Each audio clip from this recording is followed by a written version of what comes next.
Bismillahirrahmanirrahim.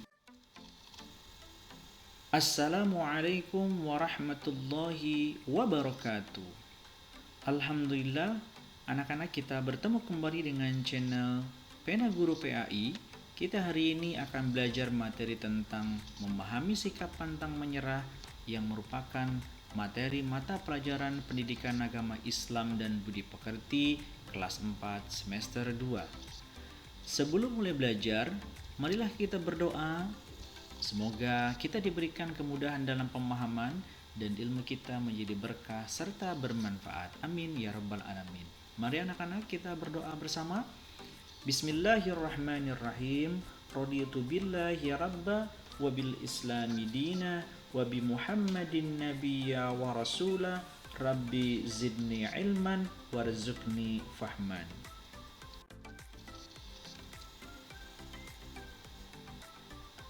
Apa sih pengertian dari pantang menyerah? Ya, pantang menyerah adalah sikap tidak mudah putus asa dalam melakukan segala hal. Sikap ini harus dimiliki setiap anak muslim agar mudah bangkit dalam keterpurukan dan kegagalan. Banyak hal yang harus kita lakukan selama kita menjalani hidup di dunia, dan bukan hal yang mustahil kalau kita mungkin akan merasakan kegagalan. Maka dari itu, sikap pantang menyerah ini sangat penting untuk dimiliki oleh setiap anak muslim. Allah berfirman di dalam surah Yusuf ayat 87, A'udzu billahi minasyaitonir rajim. Bismillahirrahmanirrahim. Ya bani yadhabu fatahassasu min Yusuf wa akhihi wa la tay'asu min rauhillah. Innahu la yai'asu min rauhillah illal qaumul kafirun. Hai anak-anakku, pergilah kamu, maka carilah berita tentang Yusuf dan saudaranya, dan janganlah kamu berputus asa dari rahmat Allah. Sesungguhnya tiada berputus asa dari rahmat Allah melainkan kaum yang kafir. Ayat ini menegaskan kita sebagai seorang mukmin, kita sebagai seorang muslim, jangan pernah berputus asa. Karena rahmat Allah ya insya Allah akan terus terlimpah kepada kita sebagai orang-orang yang beriman. Rasulullah SAW sebagai sosok yang penuh dengan teladan banyak memberikan kisah keteladanannya dalam sikap pantang menyerah. Usia 1-5 tahun, Rasulullah tinggal bersama ibu susuannya, yaitu Halimah As-Sa'diyah di daerah pedalaman Makkah. Artinya Rasulullah tidak tinggal dengan ibunya, tinggal di pedalaman, karena itu merupakan salah satu tradisi masyarakat Quraisy agar anak bisa menghirup udara yang lebih segar, kuat, dan memiliki keterampilan-keterampilan bangsa Arab.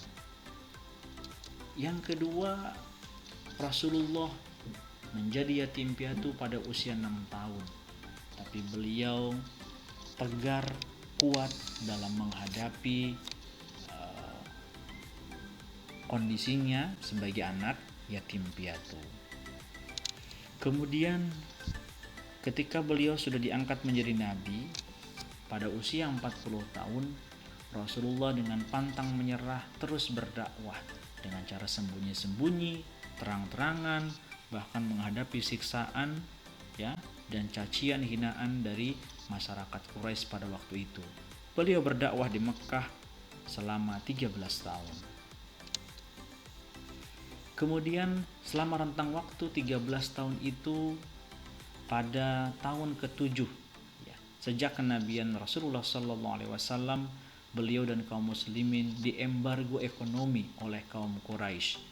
Embargo ekonomi artinya kaum muslimin, Nabi Muhammad dan orang-orang yang sudah memeluk Islam pada waktu itu tidak boleh melakukan jual beli, tidak boleh berhubungan.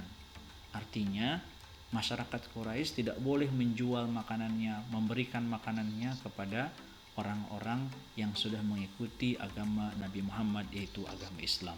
3 tahun lamanya Nabi Muhammad dan pengikutnya berada di sebuah bukit, dipisahkan dari penduduk Mekah, mereka kelaparan. Bahkan pada masa itulah Rasulullah Shallallahu Alaihi Wasallam ditinggalkan oleh istri tercintanya Siti Khadijah dan paman yang melindunginya yaitu Abu Thalib.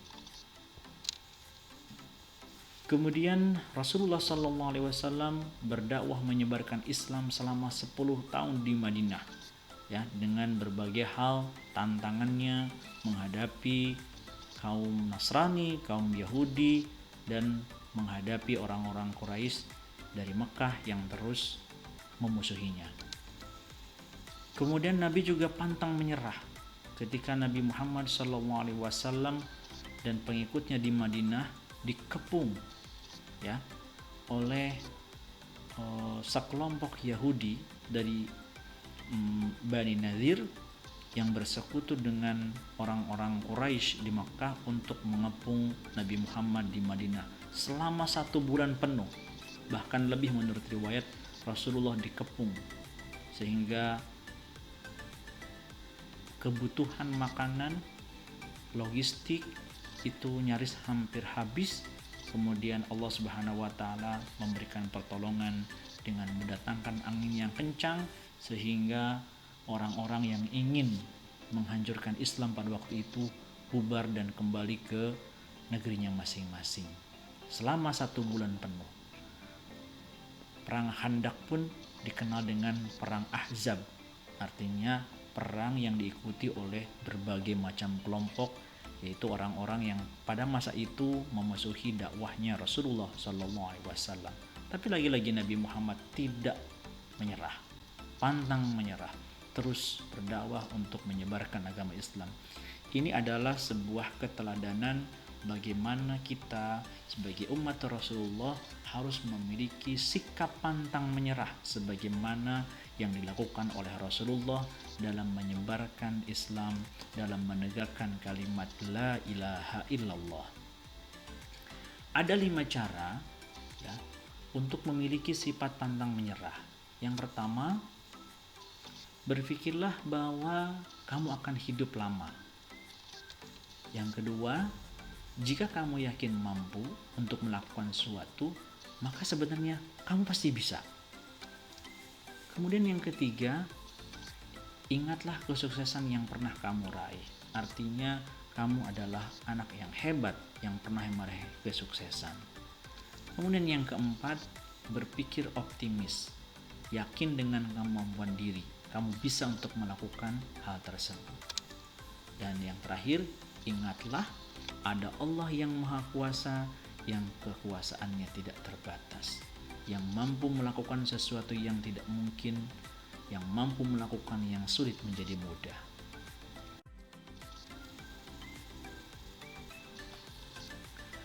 Anak-anak muslim, ya, harus memiliki sifat pantang menyerah, ya.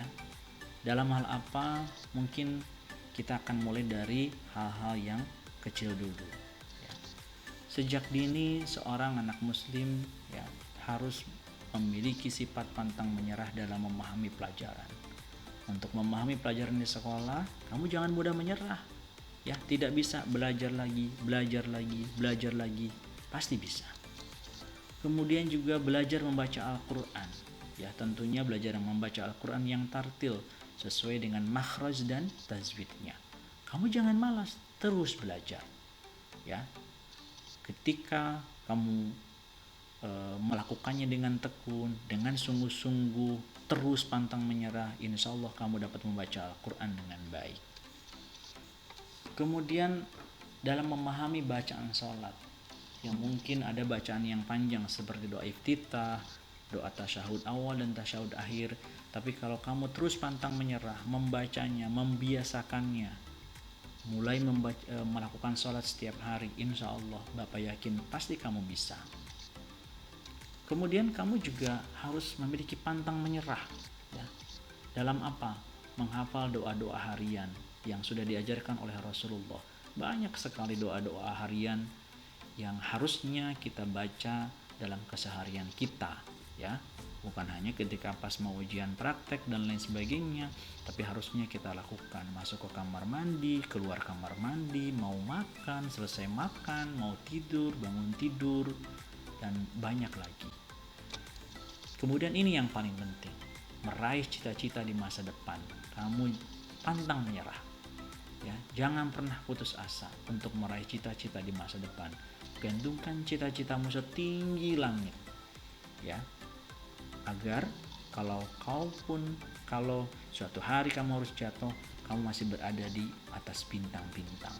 Itu salah satu motonya Presiden pertama Indonesia, yaitu Bapak Soekarno. Gantungkan cita-citamu setinggi langit, kalaupun kamu jatuh di antara bintang-bintang. Kemudian apa sih manfaat bersikap pantang menyerah? Yang pertama, menumbuhkan sikap sabar dalam diri kita. Yang kedua, menumbuhkan sikap percaya diri. Kemudian yang ketiga, menumbuhkan semangat untuk terus maju dan berkembang. Kemudian semakin terampil dan teliti dalam melakukan tugas dan pekerjaan. Kemudian menjadi pribadi yang lebih dewasa. Anak-anak, demikianlah pembelajaran hari ini. Semoga dapat dipahami, bermanfaat, serta dapat membantu kita menjadi pribadi yang kuat, sabar, tekun, dan tidak mudah putus asa dalam meraih cita-cita ataupun sesuatu yang kita inginkan. Mari kita tutup perjumpaan ini dengan membaca doa penutup majelis. Sampai jumpa di video berikutnya. Bismillahirrahmanirrahim. Subhanakallahumma wa bihamdika asyhadu an la ilaha illa anta astaghfiruka wa atubu ilaik. Terima kasih. Wassalamualaikum warahmatullahi wabarakatuh.